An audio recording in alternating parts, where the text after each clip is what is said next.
E aí, pessoal, tudo bem? Eu tenho que transmitir hoje para vocês essa aula, que na verdade ela é um complemento da aula número 6 sobre o método científico, sobre o racionalismo.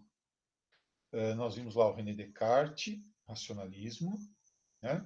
Depois tem uma parte do Galileu, que é o experimentalismo, né?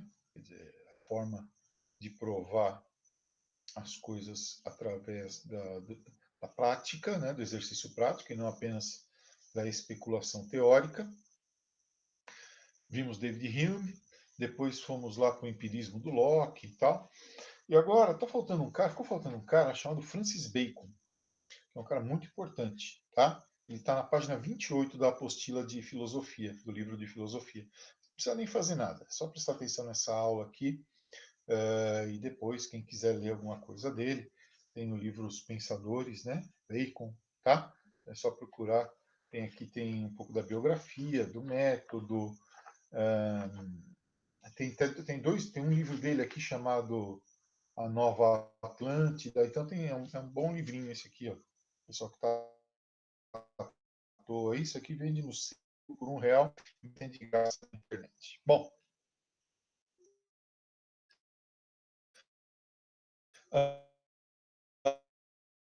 Francis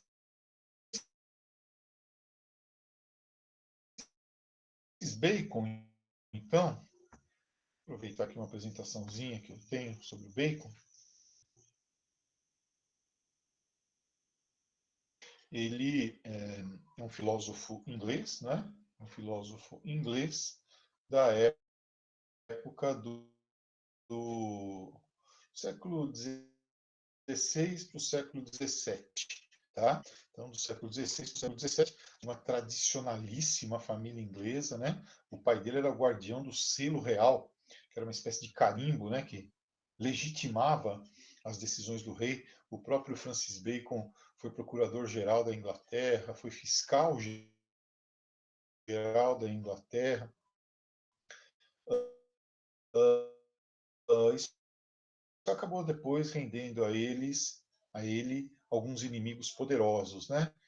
Fazendo com que ele não chegasse a ser preso, mas um pouco antes da morte dele. Ele vive numa época, ele é herdeiro do Renascimento, né? O Renascimento fora da Itália, um dos grandes representantes do Renascimento fora da Itália, e ele vive uma época em que as coisas ficam complicadas. Ele, inclusive, foi amigo pessoal do Shakespeare, amigo pessoal que a gente vai ver lá mais para frente da apresentação, né?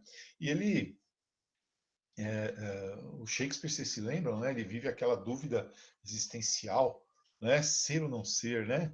Ser barroco, ser renascentista, né? Então, esse é o Francis Bacon, um homem da sua época, tá? O verdadeiro filósofo da tecnologia, o cara que acreditava que entender, servir a natureza é usar a natureza.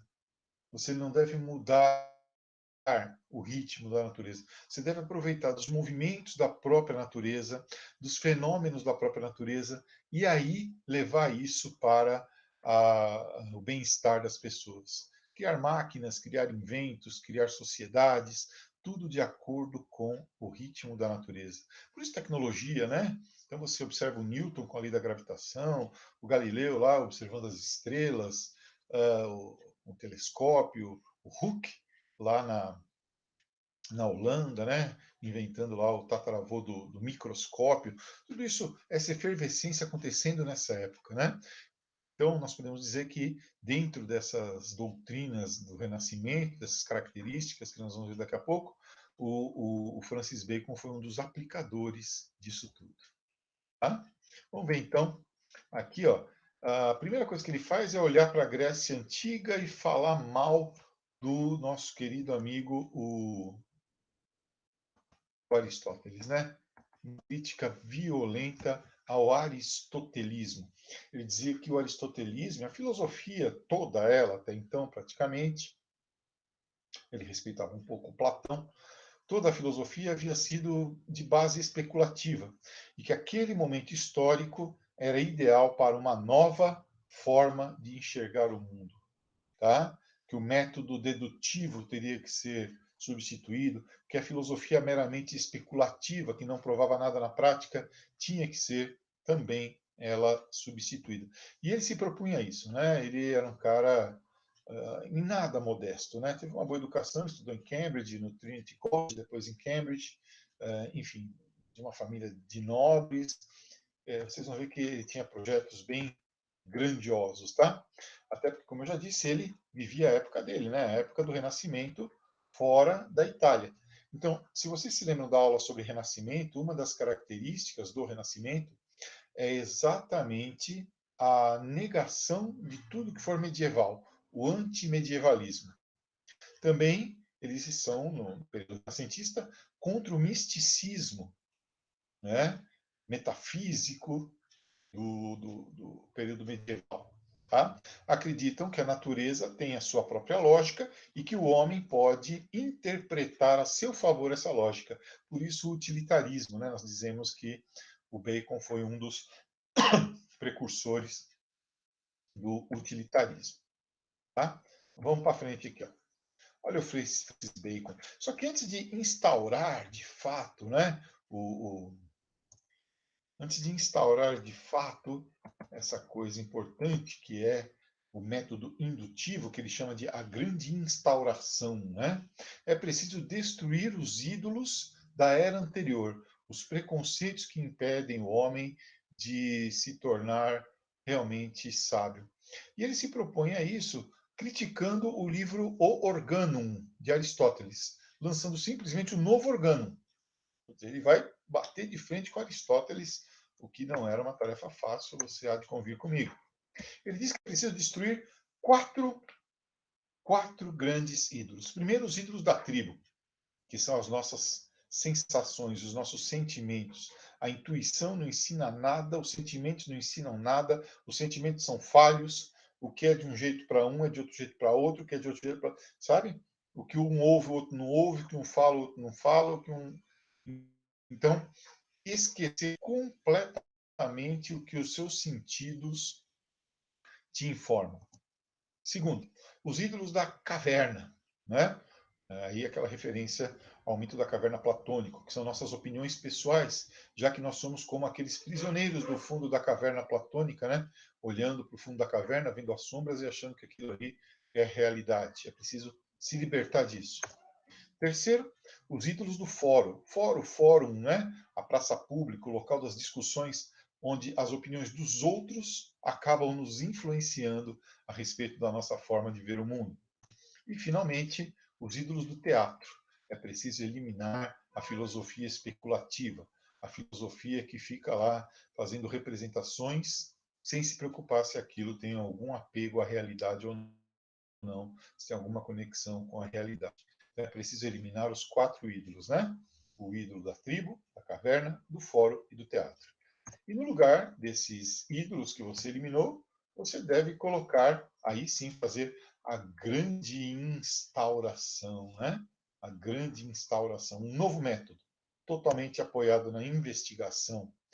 Todo o, todo, toda a filosofia tem que ter uma utilidade prática, ela não pode simplesmente ficar ali divagando, né? A ideia daquele filósofo Tales de Mileto, né? Que caiu no buraco porque estava olhando para as estrelas, não. Vamos olhar o buraco primeiro, entender o buraco.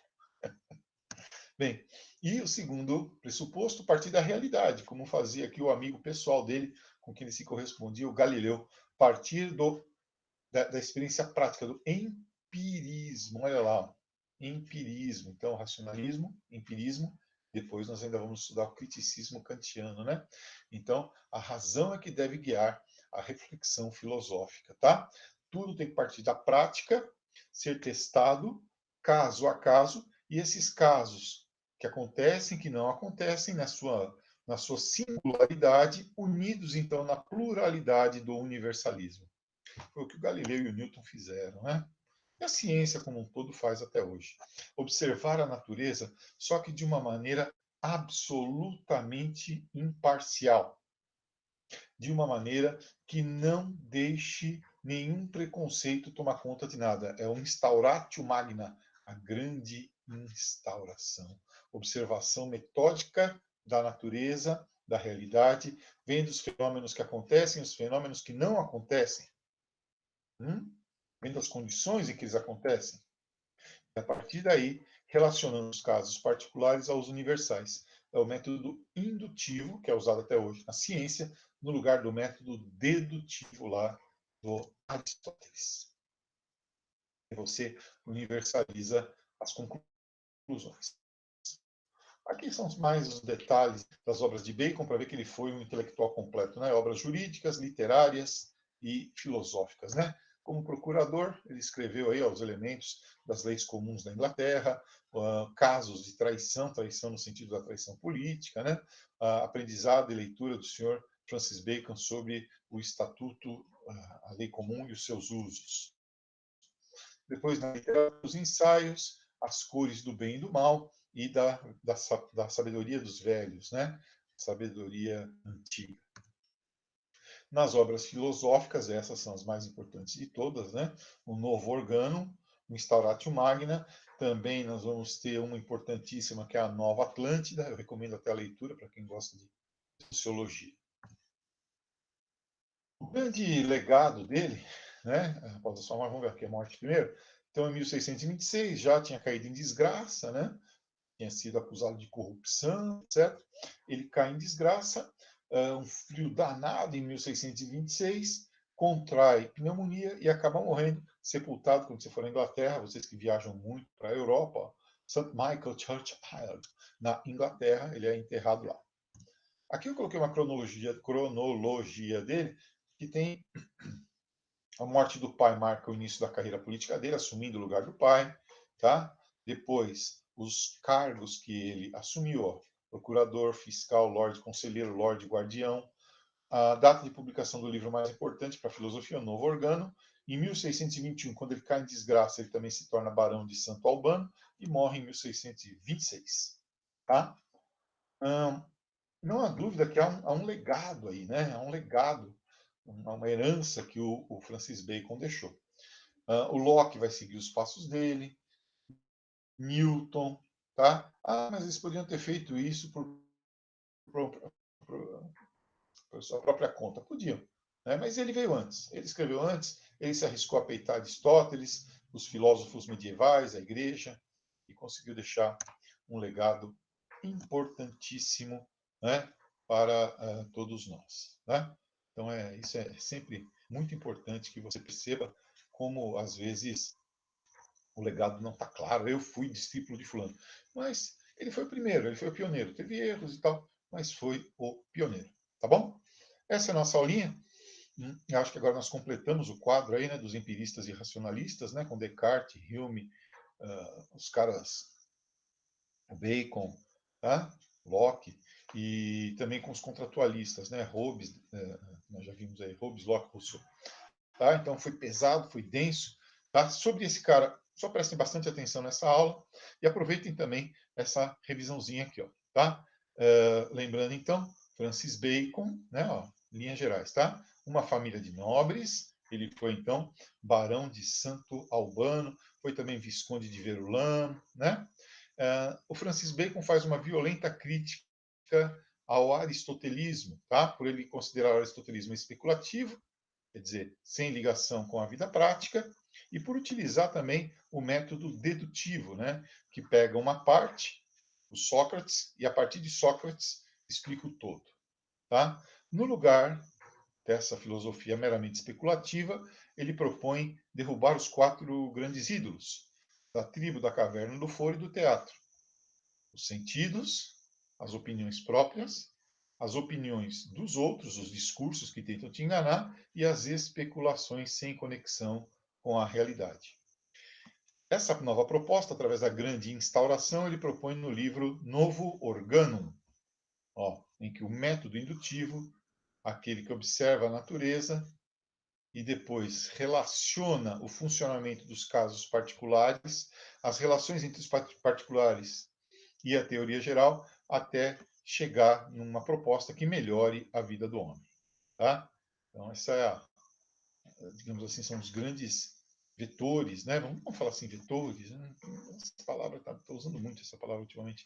São as grandes linhas aí do pensamento do Bacon, tá bom? Crítica a tudo que havia antes, né? Certo? Essa aqui é um mapinha bem basiquinho da aula dele. Um mapa básico da aula dele, que é claro, né? Você vai ver se eu abrir para você, senão você não vai ver nada. Tá? Então, peraí. É muita tecnologia, muita tecnologia. Então, tá aqui, ó, Francis Bacon, né? Agora sim você está vendo, tá? Francis Bacon, família nobre, critica o aristotelismo, os 4 ídolos que ele destrói e o que significam esses ídolos, e o que ele quer pôr no lugar desses novos ídolos, o método indutivo. Esse fez uma verdadeira revolução na ciência, né? Eu não tenho dúvida de que ele é o primeiro grande revolucionário da ciência, tá? Depois, se você precisar de alguma outra informação, você me fala. Pessoal, só mais um recado.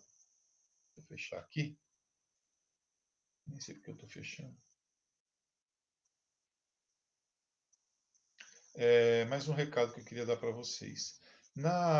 Junto com esse texto aqui, com essa aula, melhor dizendo, eu vou mandar anexo um texto, tá? Que é da aula de geografia sobre potências tradicionais. Por quê? Porque esse texto ele permite explicar para vocês como, digamos assim, se desenvolvem, não é, as potências tradicionais e as novas, as potências emergentes, né, os BRICS, etc.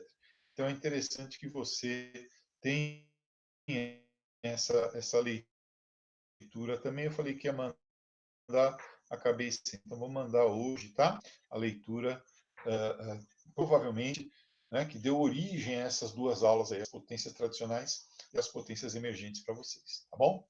Então, vai como anexo aqui.